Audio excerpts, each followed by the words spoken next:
The very first thing you want to do is start with the end. You got to know how much money you're going to need to actually be able to retire and live your life financially free. Now, this is where most people just randomly throw out a number. It'd be nice to have $500,000 or $1 million or $10 million without any sort of justification. So what I want you to do now is actually create a real number that will allow you to live your life financially free. The way you do that is by looking at how much money you actually need today. Look at your monthly expenses and see how much money you need to cover your basic expenses.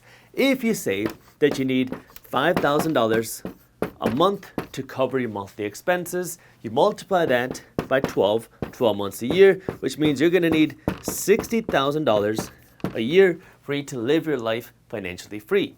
Now, this is where I want you to do two things. First, I want you to take the $60,000 and divide it by 7%, or divide this number by 0.07, and then I also want you to divide this number by 4%, or 0.04. I'm going to explain why in just a minute. So if you do that with $60,000, what you'll see is that if you divide it by 7%, that's going to show you $857,000, and if you divide it by 4%, that's going to tell you $1.5 million.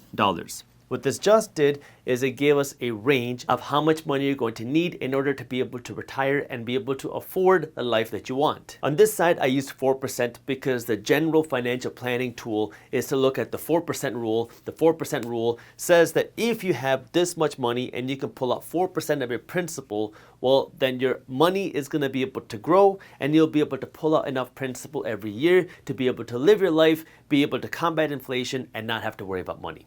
The alternative, 7% here, is if you can take a little bit more risks, potentially invest your money other places that provide you with cash flow, then you could potentially get enough returns at a 7% return to be able to live your life at this price. But at the very least, what we know is that you're going to need some sort of range, some sort of money amount between here and here in order to be able to live your life financially free.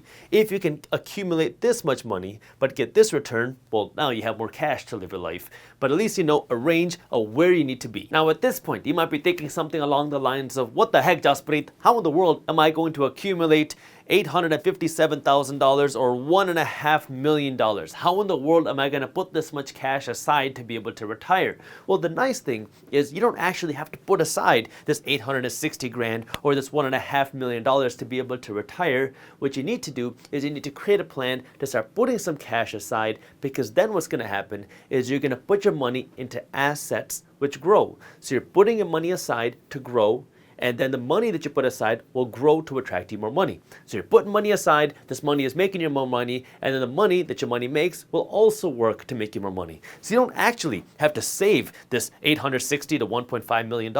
You're going to have to save a fraction of this, but the money that you put aside needs to be growing. That way you can actually hit this number. That way you can achieve that sort of financial freedom to be able to retire. The simplest way for you to do that is to create a financial system, something like my 75-15-10 plan, which says that for every dollar that you earn for here on out, 75 cents is the maximum that you can spend, 15 cents is the minimum you're going to be investing, and 10 cents is the minimum that you're going to be saving. Now, if you hear that and you say something like, but Jaspreet, I can barely get by as it is. How am I going to put aside 25% of my income to my savings and my investments? Well, think of it this way. If the government happened to pass a new tax tomorrow, and this new tax said that you have to pay an additional 25% of your income for whatever, what are you going to do? You're going to kick, scream, cry, complain, whatever, be upset, but then you're going to find a way to pay it. And just like that, you have to find a way to pay yourself first, because this is how you're going to become wealthy. You have to find a way to put some extra cash aside, whether that means you have to earn more money or you have to find places to cut your expenses. You have to find a way to pay yourself, because if you don't, you're never going to be able to create some sort of financial freedom or any sort of wealth. So you have to find a way to put some extra cash aside. And then if you follow this system, let's just put some numbers in it. So if you're making that $5,000 a month, like we talked about earlier, if you put aside 15% for your investments, that's $750 a month. Well, if you multiply that by 12 months in a year, that's $9,000 you're putting aside towards your investments a year. Now remember, you don't have to accumulate all that money that I showed you in the earlier whiteboard. What you have to do is you have to invest your money and grow it to that amount. Now, the easiest way to see what type of numbers you can get and what type of returns you need is to use a compound interest calculator. I linked one down for you in the description below. That way you can play around with it for yourself. But the way it would work is if you're going to put aside $9,000 a year, let's assume that you have 30 years to do this. Now what you can do is you can mess around with the interest rates that you can get. If you get a 5% annual return on your money, which is below average, well, then you're going to end up with about $625,000 in your investment account. If you can get a 7% return on your money, closer to average, well, then you're going to end up with around $900,000 in your investment account. And if you can get a 10% return on your money, well, then you're going to end up with $1.5 million in your investment account. So you can see that 7 to 10% is the typical stock market return historically. If you look at all the years in the last century and you average it together, this is the historical average return, which shows you how much money you would end up with if you consistently invested your money. Now you can see you don't have to actually put that much money aside. Your money will grow to the amount that you need to be able to live the life that you want. Now, if you've been watching my videos, you might be thinking, but Jaspreet, what about inflation?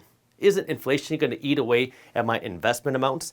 And you're right, inflation does make the value of your dollar drop, but you have to remember, you got to adjust this with inflation. Because if you see inflation, your wages should also hopefully go up as well. So if your wages go up as well, that means you're going to put your money through this funnel, which means you're going to be investing more dollars, which means you're going to have more money going into here, which will automatically adjust these numbers based on inflation, which is why you need a system like this, where the more money you make, the more money you're going to be investing. The next logical question here is, where do you actually put your money? Should you put it into a CD, your 401k, your IRA, the stock market, a real estate investment, a business?